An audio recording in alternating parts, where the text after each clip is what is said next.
ले लीजिए आप दोनों के हकदार है। ये दे दी है ना नो छोटा कर दीजिए को बड़का कर दीजिए। ई का करो तो नहीं। पुलिस प्रशासन के बहुत बहुत धन्यवाद। लेकिन पुलिस प्रशासन की बात आई है तो एक गाना आपके साथ गाइए ना। एगो जने के ना ना ना गाइए ना। एगो जने एगो जान भोजपुरी में ना ना ना एगो जैसे सर जी बड़न ऐसा ना शादी भइल बनाया ना और उनकर मेहरारू बनाना गौना करा के आइल बड़ी लेकिन उनकर सैया जी जात रहे कहां सीमा पर बड़ा सुंदर भाव से कहत रही। अब हम ही कह दी तरह से तो हम कुछ कहो ना ना ज्यादा ई गीतिया के बाद तो भाई फौजी के बाद माने फौजी बड़ी प्रेम करिला ऐसे। अरे होते सवेरे पिया वर्दी चढ़ा के हाथ में सूट के तू लटका के मत जा तू बहरवा बलम जी अब न उड़ा दी अचनवा बलम जी अब न उड़ा दी अचनवा बलम होते सवेरे पिया वर्दी चढ़ा के हाथ में सूट के तू लटका के मत जा तू बहरवा बलम। ए ज्योति ज्योति हम ना बोलब तो से हटा भागा ज्योति हे जमारो करू हे जा आंख रही तो फूट जाइत कि ना। आई रे बाकी हमरो सुनो। अच्छा ठीक अच्छा मान लो हर पियावा सीमा पर गइल बड़े आ कुछ देवरा घरे रहे तो ओकरा खातिर ना कहबू तोहरे जैसन देवर घरे ना कि ननदो के भैया ए हमर सैया पढ़ी के पति रौरा आ जाइब गैया भइल गया माटी देवरवा बोलमू जी घोरता जवानी में जहरवा बोलमू जी सठिए के रहना मजरा यही दिन पे गौर बचना का तू तो बहरा बड़ा ना तो सुना ना जो गो गई तो गो गई हाँ पक्का पक्का चल लेकिन हिसाब से हम भी नहीं हिसाब से जब से तू सैया कैला हरियाणा होटल घोटात नहीं के हमारा से खाना और जरल रोज अरवा बलम जी आ गोलू राजा जैसन के लॉय मार लो देवरवा बलम जी लॉय मार लो अब सुनो कहले माने कि जाओ गो गई तो गो गई नहीं अरे हम तो तू ही कहतर कि ए सैया परी पैया का होई है हो रुपैया अरे ना चाहिए हल्का ना हरवा बोलमू जी अब ना उड़ा दिया चरवा बोलमू जी सटिए के रहना बजरवा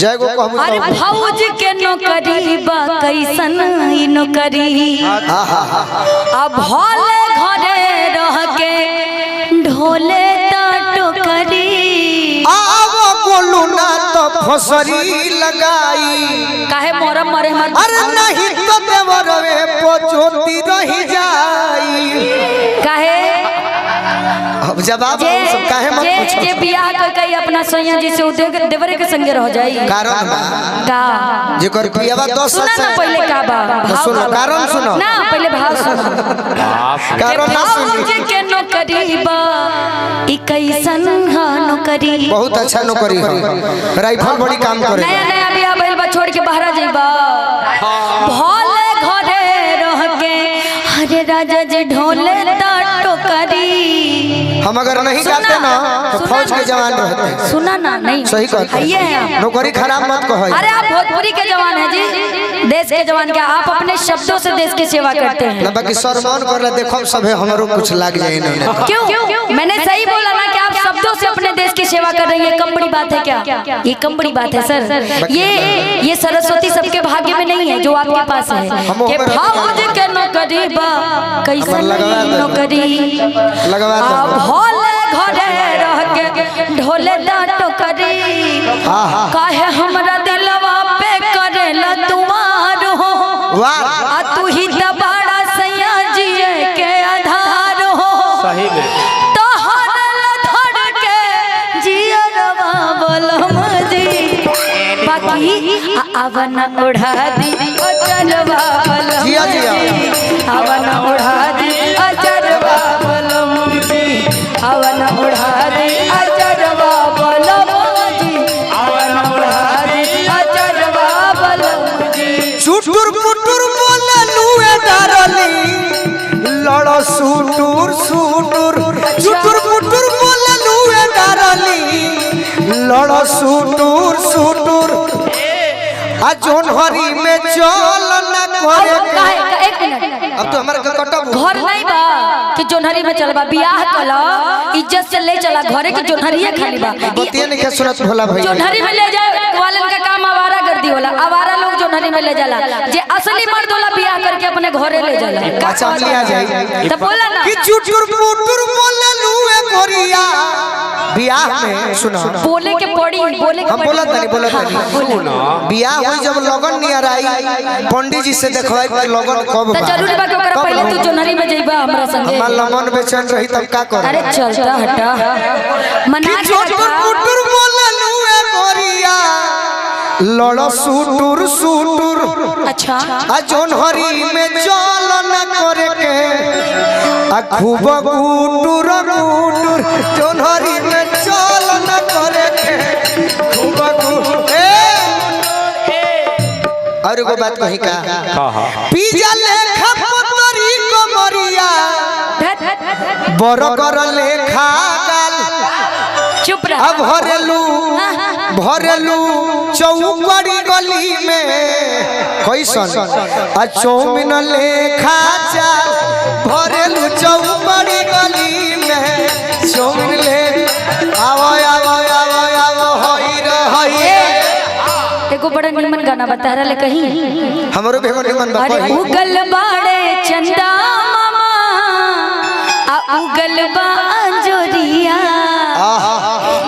आ छतिया लगाली करवट फेरी हमरे ओरिया का जख्मी सर पिटल जाए रातिया सुहानी बलमरवा हरे लगही तवानी बढ़ल जाता मोर बरसानी बलमरवा लगही माइनर दे दा माइनर ए जे माइनर हेलो ए आवा ना इतना निमन गाना बा कहो माइनर में जाता रह एहू से निमन ले लो अच्छा कह गावना के रतिया के सुनो सखी बतिया से जिया पयले जो सजानवा गावना के रतिया के सुनो सखी बतिया से जिया पयले जो सजा कल कल पियावा घुंघुटवा उठवले शर्म से सिहरल बागानवा कल कल पियावा घुंघुटवा उठवले शर्म से सिहरल घुंघुटवा उठवले कल सिहरल देखी ज्योति जी शिव नारायणी करे के कहल जाला ई जानतनी के गावेला जे रविदास जी के मानत हुई अच्छा हमनियों के गाई ले जब कि इतना फास्ट में शत्रुघ्न भैया विदाई लेवे के चलते बजौले हम मेहनत प्रेम से देखे अरे नैना नसीला हने आवा अरे राउर कितना मूड बना रहे नसीला ना हम ना जा ना लगता जी जनी ना हम घूंघटा उठाई ना ना ना ना आवा ना हो जानी ना हम भाई ना उठाई हमरा लाज लगता जी जानी घुंघटा उठाई हमरा कोल कोल पियावा घुंघटा उठावले शर्म से सिहरल बा कोल पियावा घुंघटा उठावले शर्म से सिहरल बा कोल कोल पियावा घुंघटा उठावले शर्म से सिहरल ढेर मनमानी करे के बाजी मनमानी ना ई का होत ई सेटिंग हो तो हाल ना सेटिंग बा तू सेटिंग कर लो करब सेटिंग चिन कली भैया सेटिंग ई बतावा ए विकास हेलो तारा के इहे मिललन सेटिंग करे बदे और क्यों नहीं भेटा? ना ना ज्योति में ही मिल बड़ी बाबा सेटिंग कर ना ना एक मिनट तो हर सेटिंग ठीक लगा। अरे बाप रे, पहला बार हम ऐसा देखले बानी कि निकर सेटिंग भाई हो दादा। हे भगवान चुल्लू पर पानी लेके आवा हो। तो हमरा के छोड़ के लोग से सेटिंग कर लो। तू कैले बड़ा ना जब तो हरे बात हम का करब भाई? हां का करब के? अरे हमारा शत्रुघ्न भैया से बात तू लागल चीज में ना लागे के चाहिए। लागे के चाहिए के कहत आई हो दादा ओ पछन हो दाऊद नैना नसीला दगाबाज लागता जी जानी घुंघटा उठाई हमरा लाज लागता जी जानी घुंघटा उठाई हमरा लाज लागता। और कतना तक पढ़ाई भइल बा? काहे जी अब हमरा पढ़ाई पे कहा जाता नहीं। एगो बात माने आईए भी भइल बा, बोली ना आगे बोली।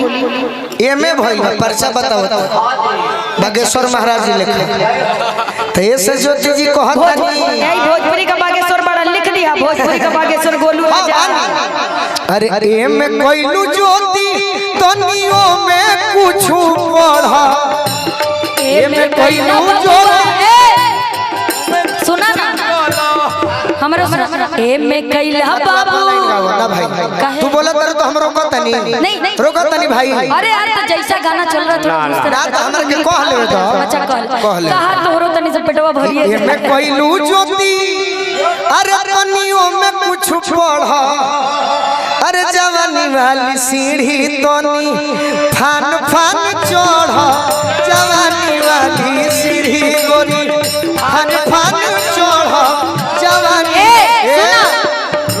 हिंदी में सुन ला जवानी का सीढ़ी फान फान के ना चढ़े चाहिए आराम से। कैसे? इश्क और प्यार का मजा लीजिए, इश्क और प्यार का मजा लीजिए, थोड़ा इंतजार का मजा लीजिए, थोड़ा इंतजार का मजा लीजिए, दिल बेकरार का दिल बेकरार का मजा लीजिए, थोड़ा इंतजार का मजा लीजिए, थोड़ा इंतजार का मजा लीजिए। कोई भी काम ना फान फान के कैसे हो यार? फान फान के गिर जाए तो मुंह में टूट जाएगी। एक मेरे समाज के भाई हैं अच्छा जो भी जेल में है जिनका नाम है मनीष कश्यप। अच्छा वो जब भी पुल गिरता था ना कम दिनों में तो मीडिया के लोगों से जनता से पूछते थे कि मैं इनको रेलू कि न रेलू। अच्छा तो आप मतलब मेरे लिए इन लोगों से ये बात बोलेंगे सोच समझ के ब्याह? नहीं मैं उनको याद कर रहा हूँ। अच्छा काफी दिन हो गया जाना तो नहीं तो हर भावना के नहीं जाता। मैं उनका सपोर्ट कर रहा हूँ। मैं आपके बारे में नहीं कहा, यही तो गलती है, यही तो गलती है कि आप लोग गलत समझ ले तो नहीं ऐसे आपको लगता है कि मैं आपको कभी गलत समझ सकती? मैं उनका सपोर्ट कर रहा हूँ कि काफी दिन हो गया। बिल्कुल एक चीज और मेरे भाई बहुत दिनों से अंदर है, उनको छुड़ाया जाए। ब्यास जी एक बात और बोलो, देखा जेकर सम्मान हम करीला, अगर तू दो चार गो बात हमरा के बोलियो देबा ना तब हम तार सम्मान नहीं रही। आज जहाँ प्यार होला झगड़ा होला नहीं, झगड़ा नहीं करना चाहिए। ये तोहस में आकर के झगड़ा ना करो, उसका मजा ये देखो। बोली बोली वो पूछते थे कि ये फूल गिर गया मैं इनको क्लास लगाऊं कि ना चाहे जो भी। अच्छा तो हाँ मुझे गाना याद आया है। अरे वो हम जानत रहे तारा के। चलाओ ना गाओ गाओ के करो बनवलुहा और तो हर बनवली हो जतरवा बाबू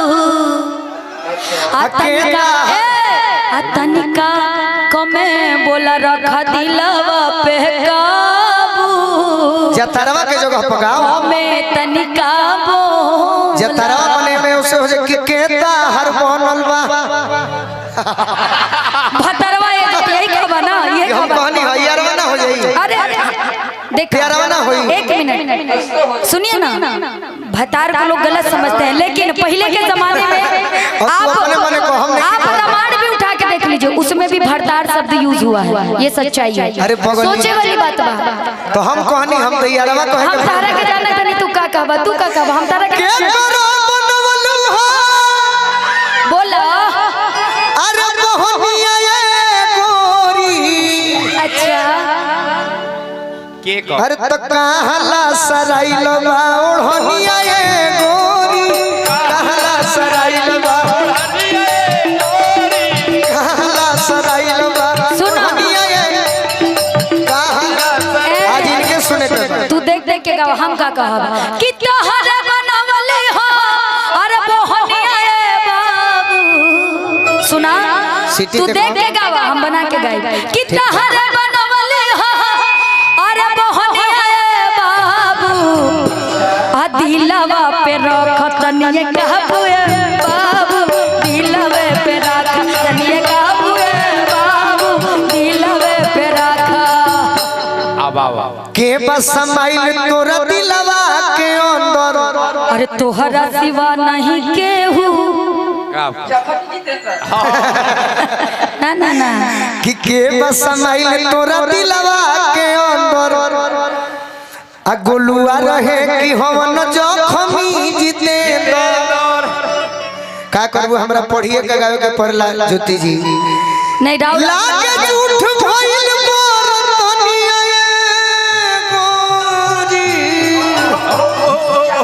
अरे दिहला जुठा रे जवनिया बाबू। आ दिलवा पे रखत तनिए कहबू ए बाबू, दिलवे पे रखत तनिए कहबू ए बाबू, दिलवे पे। और का बा हितई बुझलू हितई। बोला ना, आगे बोला ना ना बुझलू कि ना। हाँ कहे ना का हितई मतलब रिश्तेदारी।